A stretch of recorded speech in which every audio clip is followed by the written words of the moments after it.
శ్రీకృష్ణ పరమాత్మకి జై. నరసింహ శతకం సీస పద్యం. హరి నీకు పర్యంకమైన శేషుడు చాలా పవనంబు భక్షించి బ్రతుకుచుండో,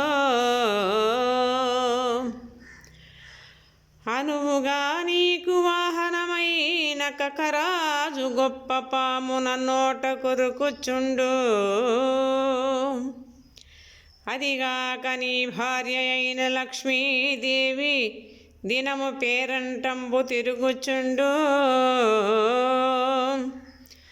నిన్ను భక్తులు పిలిచి నిత్య పూజలు చేసి ప్రేమ పక్వాన్నముల్ పెట్టుచుంద్రు. స్వస్థముగా నీకు గ్రాసముల్ జరుగుచుండా, కాసుని సేత ఒకటైన కాదు యయము భూషణ వికాస శ్రీధర్మపుర నివాస దుష్ట సంహార నరసింహ దురిత దూరా. జై శ్రీకృష్ణ పరమాత్మకి జై.